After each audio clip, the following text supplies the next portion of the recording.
성도 여러분 안녕하십니까? 2023년 9월 7일 목요 새벽 말씀 함께 나누겠습니다. 함께 나누실 하나님 말씀은 열왕기상 2장 26절에서 35절까지입니다. 본문은 아도니아와 반역을 꾀했던 아비아달과 요압의 종말에 대해 기록하고 있습니다.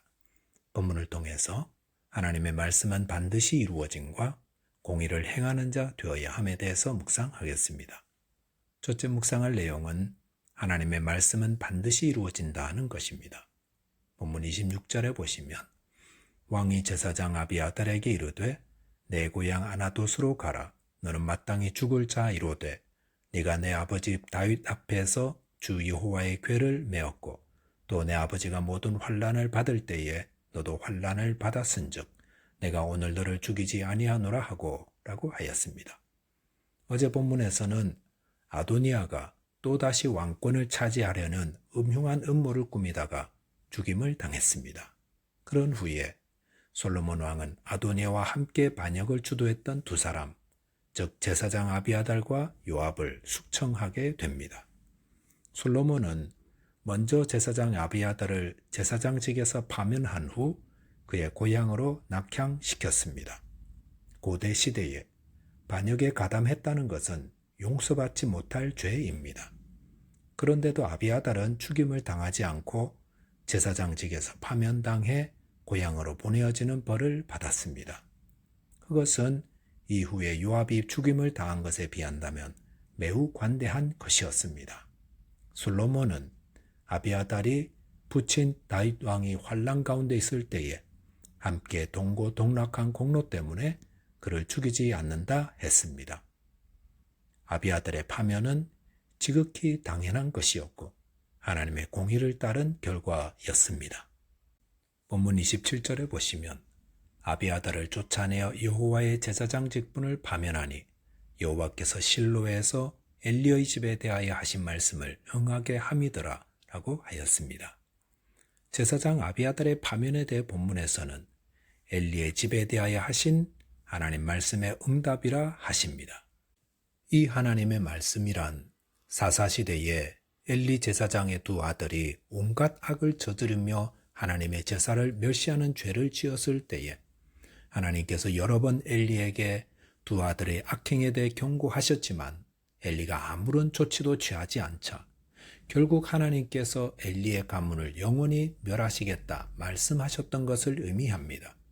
그 후에 엘리와 그 두 아들이 한날에 죽었지만 엘리의 손주 가운데 제사장들이 나와 다윗 때까지 제사장직을 이어갔던 것입니다. 그리고 아비아달을 마지막으로 하나님의 말씀대로 엘리 가문에서는 제사장이 끊어지게 되었습니다. 본문을 통해 우리가 얻게 되는 교훈은 하나님의 말씀은 1.1획이라도 땅에 떨어지지 않고 그대로 성취된다는 사실입니다. 아비아달이 엘리 가문의 족속이라는 사실은 본문에서 이야기하기 전까지는 아무도 신경 쓰고 있지 않았습니다. 또한 열왕기상을 읽으면서 사무엘상 2장에 하나님께서 엘리 제사장에게 말씀하신 것을 기억하는 사람도 거의 없었을 것입니다. 그런데 하나님은 그 말씀하신 바를 기억하셨다가 정확하게 성취되게 하셨습니다. 민수기 23장 19절에 보시면 하나님은 사람이 아니시니 거짓말을 하지 않으시고 인생이 않으시니 후회가 없으시도다. 어찌 그 말씀하신 바를 행하지 않으시며 하신 말씀을 실행하지 않으시랴라고 하였습니다. 하나님은 사람이 아니시기 때문에 거짓말을 하지 않으십니다. 사람들은 의도적으로 또 무의식적으로 거짓말을 합니다. 밥 먹자 해놓고 잊어버리기도 하고 생각만 하고 있다가 실행도 못합니다. 하지만 하나님은 그 하신 말씀에 대해 후회하지도 않으시고 그 말씀하신 바를 반드시 행하시고 실행하십니다. 이 사실을 기억하며 우리는 다시금 성경을 볼 필요가 있습니다. 히브리서 4장 12절에서 하나님의 말씀은 살았다라고 한 것은 그 말씀을 이루실 하나님이 살아 계시기 때문입니다. 성경에 기록된 모든 하나님의 말씀은 반드시 이루어집니다. 그러므로 이 말씀을 기억하고 순종할 때 하나님이 주시는 복과 은혜와 구원을 받습니다. 저와 여러분이 하나님의 말씀은 반드시 이루어짐을 믿고 그 말씀에 온전히 순종하는 자 되시기 바라겠습니다. 둘째로 묵상할 내용은 정의의 실행이 제사보다 낫다는 것입니다. 본문 28절에 보시면 그 소문이 요압에게 들리매 그가 여호와의 장막으로 도망하여 제단 뿔을 잡으니 이는 그가 다윗을 떠나 압살롬을 따르지 아니하였으나 아도니아를 따랐음이더라 라고 하였습니다. 아도니아가 죽임당하고 제사장 아비아달이 파면되었다는 소식은 아마도 요압에게 가장 먼저 들려졌던 것 같습니다. 왜냐하면 요압이 반역을 주도한 이 세 사람 중에 하나였기 때문입니다. 그 소문을 듣자마자 요압은 여호와의 장막으로 도망했습니다. 그리고 제단 뿔을 잡았습니다.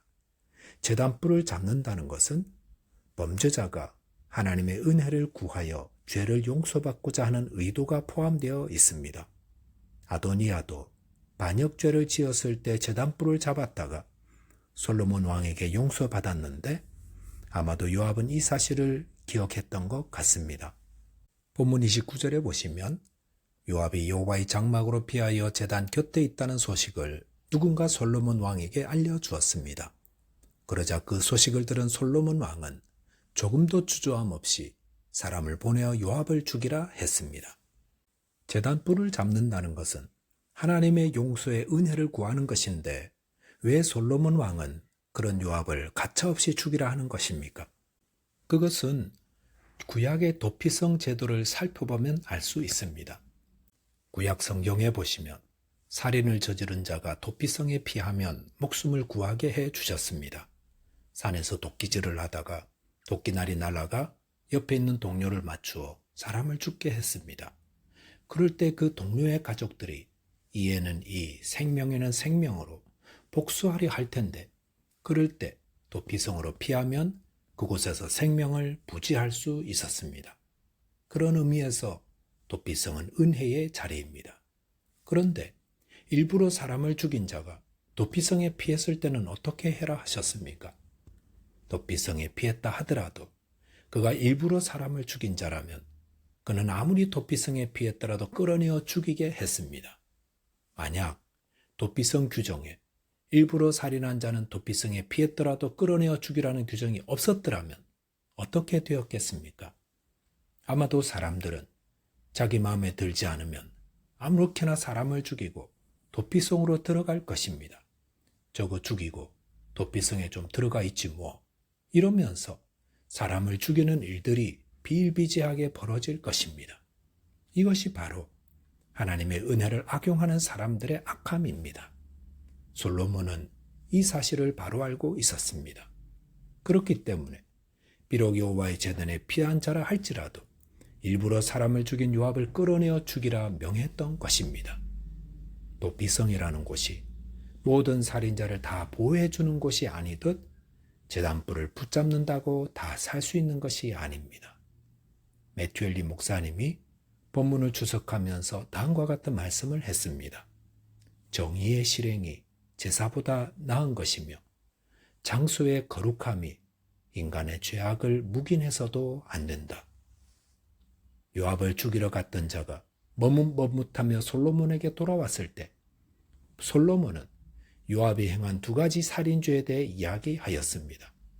요압은 자신의 사사로운 감정과 군대 장관이라는 지위를 등에 업고 다윗 왕의 뜻을 거스르고 아브넬과 아마사를 살해했습니다.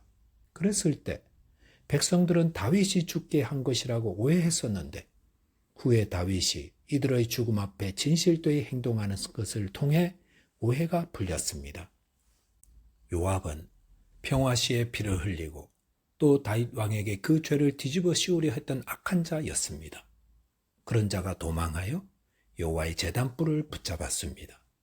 어떻게 해야 합니까? 솔로몬은 가차없이 죽이라 하였습니다. 성도는 하나님의 은혜를 등에 업고 악을 행하는 자 되지 말아야 합니다. 공의를 행하는 것이 제사보다 낫습니다.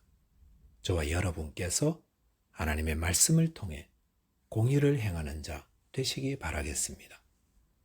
기도하겠습니다. 하나님 아버지, 하나님의 말씀은 반드시 성취됨을 믿는 믿음을 주셔서 그 말씀대로 순종하여 구원과 복을 누리게 하여 주옵소서. 또한 하나님의 뜻을 따라 공의를 행하는 자 되게 하여 주옵소서. 예수 그리스도 이름으로 기도하옵나이다. 아멘. 오늘도 믿음 안에서 승리하는 하루 되시기 바라겠습니다. 감사합니다.